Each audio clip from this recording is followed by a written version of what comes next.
ఆ ఇరాన్ ఎట్లయితే చేసిందో ఇప్పుడు క్యూబాలను కూడా అట్నే ఎత్తకపోతాం, అట్లే చేస్తామని చెప్పేసి ఒక అగ్రెసివ్ స్టేట్మెంట్ ఇచ్చాడు.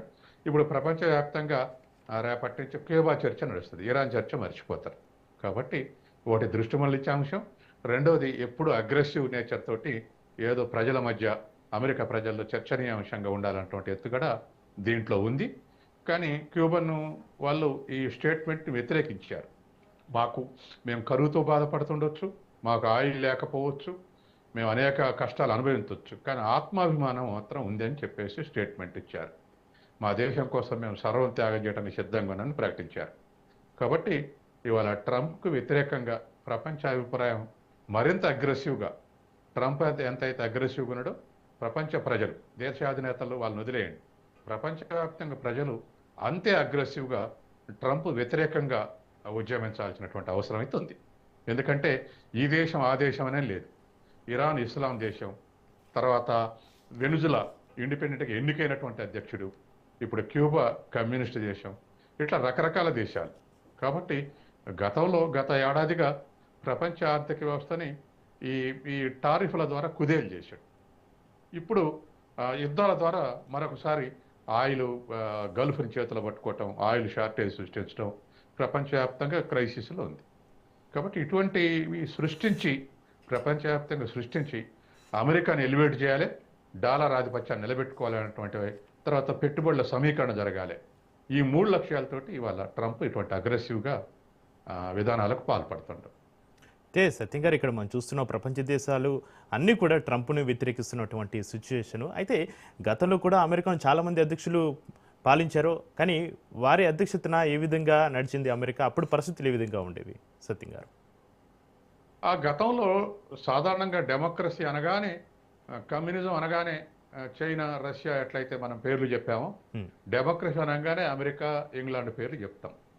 పర్ఫెక్ట్గా డెమోక్రసీ నడుస్తుందని. అది అధ్యక్ష తరహా పాలన అయినప్పటికీ ప్రజలే ఎన్నుకుంటారు ప్రత్యక్ష ఎన్నికల ద్వారా అంటుంటే ఒక అమెరికన్ డెమోక్రసీకి ఆ రెస్పెక్టబిలిటీ ఉంది. ఇప్పుడు ఇవాళ అమెరికా అంటే ద్వేషించేటువంటి దేశాలు, ప్రజలు ఎక్కువ మంది అయ్యారు. గతంలో ఈ విధంగా లేదు. గతంలో ఏ దేశంలో నిర్బంధాలున్నా స్వేచ్ఛ మాత్రం అమెరికాలో ఉండేది. కానీ ట్రంప్ వచ్చిన తర్వాత యూనివర్సిటీల్లో కూడా చర్చనీయాంశంగా లేదు. ఎవరైనా డెమోక్రటిక్ చర్చ చేస్తే నాకు వ్యతిరేకంగా లేదా అమెరికాకు వ్యతిరేకంగా మాట్లాడుతున్నారని యూనివర్సిటీల నుంచి విద్యార్థులను బహిష్కరించారు, ఇప్పుడు ప్రజల్ని బహిష్కరిస్తూ ఉన్నారు. కాబట్టి ఇటువంటి తెంపరితనం, దాన్నే ట్రంప్ తరం అని అన్నారు, ట్రంప్ తెంపరితనం అన్నారు. కాబట్టి అటువంటి పరిస్థితి వాళ్ళ ఆ తెంపరితనాన్ని ప్రదర్శిస్తుండు.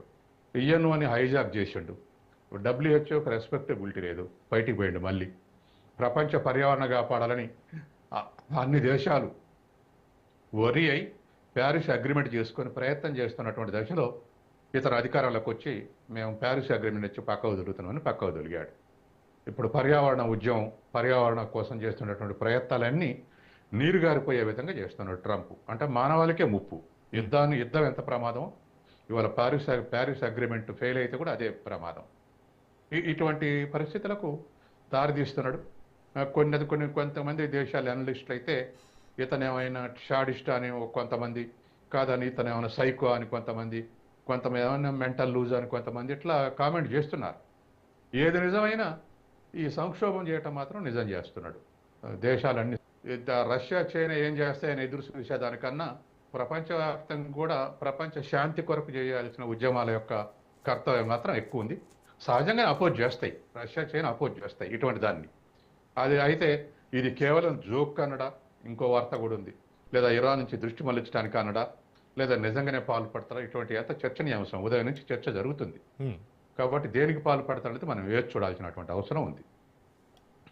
సత్యం గారు, ఈ పరిణామాల నేపథ్యంలో క్యూబా అధ్యక్షుడు మిగెల్ డియాజ్ కానెల్ చర్చలకు సిద్ధపడే అవకాశం ఉందా, లేదా కమ్యూనిస్టు సిద్ధాంతాలకే కట్టుబడి తీవ్రమైన ప్రతిష్టంభనకు దారితీస్తుందంటారా?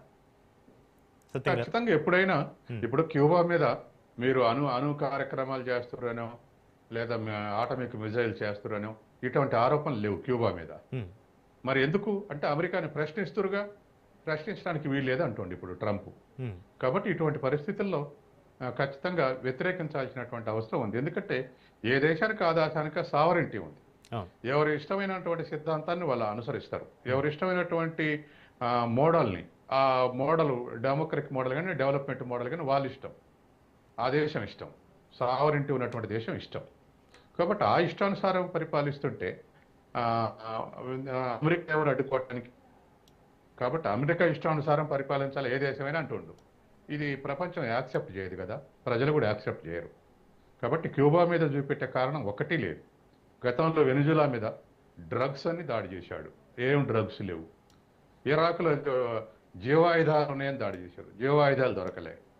ఇరాన్లో అణుబాంబులనే దాడి చేసిండు, ఏ అణుబాంబులు లేవు. కనీసం ఆ రేడియేషన్ కూడా రిలీజ్ కాలేదు వాళ్ళ ఆటమిక్ టవర్స్ మీద దాడి చేస్తే. కానీ అన్ని అబద్ధాలు చెప్పి ప్రచారం చేసి దాడులు చేస్తుంటుంది అమెరికా. కాబట్టి క్యూబా మీద ఏం అబద్ధం చెప్తుందో చూడాలి. అందుకని ఇవాళ ఏవైనా సెకండ్ వరల్డ్ వార్ తర్వాత మరొకసారి ప్రజలు సీరియస్గా ఆలోచించాల్సిన అవసరం ఉంది ఆయా దేశాల సావరింటిని పరిరక్షించుకోవటానికి. అయితే సత్యం గారు, ట్రంప్ ప్రభుత్వం విధిస్తున్న కొత్త ఆంక్షలు